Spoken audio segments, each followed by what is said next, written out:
If you are close to reaching 59 and a half, give or take a year or so, and you have not done any financial or retirement planning, now is the time to start. Turning 59 and a half is likely critical for your retirement accounts and therefore your retirement in general. Now, many people don't fully understand the planning opportunities when they reach 59 and a half. Most obviously recognize this as when early withdrawal penalties no longer apply, but the real significance goes much further. This age opens up planning opportunities that can significantly impact your financial future. Now, I was thinking about this a little bit, and as Americans, we only have a few age milestones that we can look forward to, right? We turn 16, we get our driver's license, and maybe we get our first real dose of freedom or independence. And then we turn 18 and we have a say in our elections. And then we turn 21 and we can legally imbibe. Everyone knows that one, right? And then maybe we get a little bit of a auto insurance discount when we turn 25, but then it's pretty mundane stuff until we reach 59 and a half, except of course the annual celebrations. And at this age though, if you have not already done so, you really need to start thinking about your retirement options and planning. Yes, the 10% early withdrawal penalty ends at 59 and a half, which gives you genuine control over your retirement funds for the first time, at least without paying a penalty. However, true control means having options, not just access. The decisions that you make or don't make at this stage can permanently influence your financial future. This is when many people make emotional mistakes. Some of them overspend simply because they have access to the funds that they've never had before, while sometimes other ones become paralyzed and do nothing. Now, inaction at 59 and a half can be harmful depending on your situation, but this milestone is a great time for a mindset shift.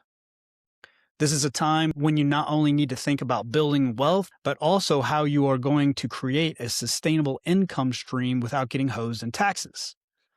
Unfortunately, many delay this transitional opportunity, and it costs them with limited risk-adjusted investment returns and higher taxes in one form or another, whether from ordinary income taxes or more taxes on Social Security, Medicare, or all of the above. Now, let's go over 5 strategic opportunities at age 59 and a half. Number 1, in-service rollovers.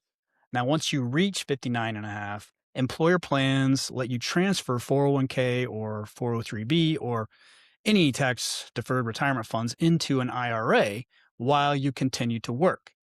And yes, you can still contribute. So yes, you can roll what money you have in the 401k or 403b or whatever into an IRA and continue to contribute to that same 401k or whatever. But the bulk of the assets can be moved, and then you can sweep the rest over when you fully retire later. But moving the money to an IRA at 59 and a half will provide much broader investment selections. As you probably know, most retirement accounts only have 15 to 20 options. And it's going to provide much greater flexibility and likely allow you to dial in your risk profile.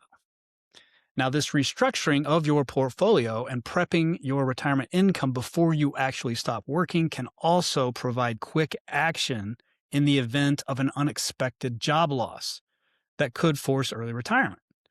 And yes, we've seen this happen quite a bit at my firm. But this isn't about just spending money. It's about structuring your assets to give you more control over your future. Number 2, Roth conversions.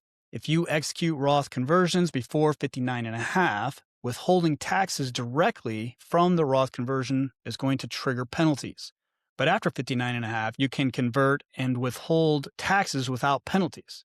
And yes, if you can pay your taxes outside of your retirement accounts, you should always do that, because that you cannot get that money that's outside of your retirement accounts into the tax-free growth of a Roth moving forward.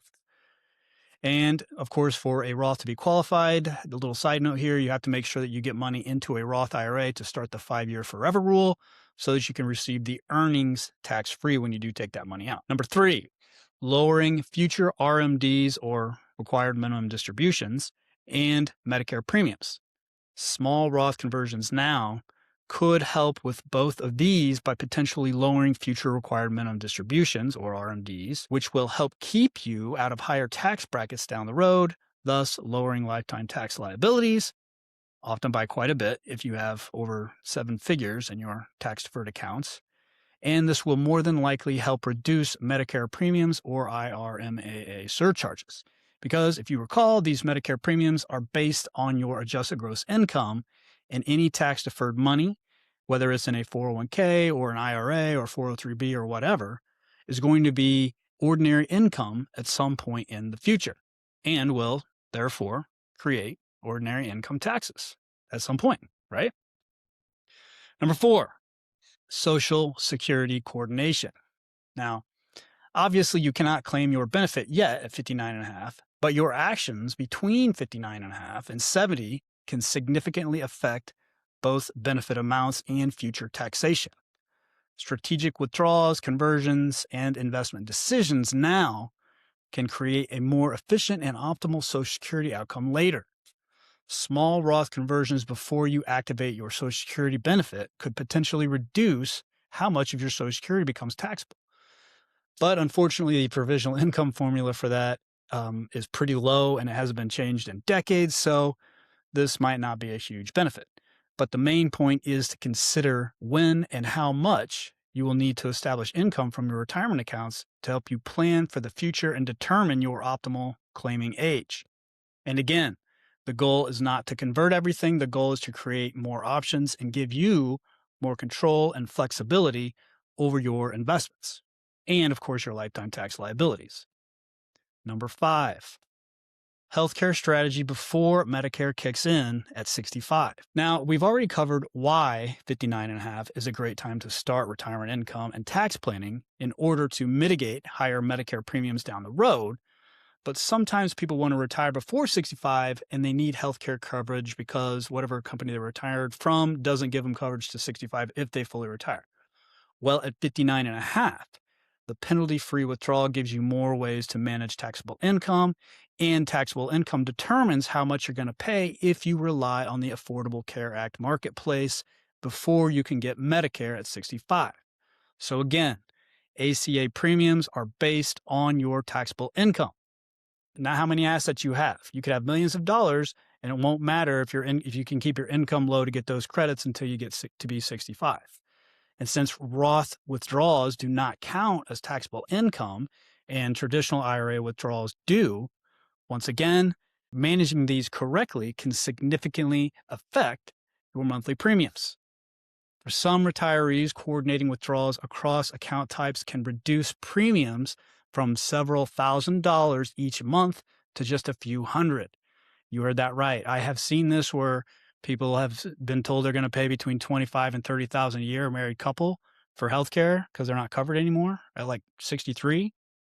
And then they make sure their credits are low or their income is low enough to get the credits, and it drops from $25,000 to $2,000. So it's a big thing to pay attention to. This planning alone can extend the life of your assets. As you could probably imagine, $20,000, $25,000 difference a year for a few years is a big difference. Now, what does this all mean for you? Well, at 59 and a half, you reach a planning window that can shape the next 3 to 4 decades of your financial life. So if you've been working and throwing money into a retirement plan at your employer, or as we often see, various retirement plans from various employers over, usually a 30, 40, 50-year career, you need to focus on making informed, deliberate decisions that build upon each other over time and lead to optimized investments and lower taxes in retirement. And of course, this is exactly what we do at my firm.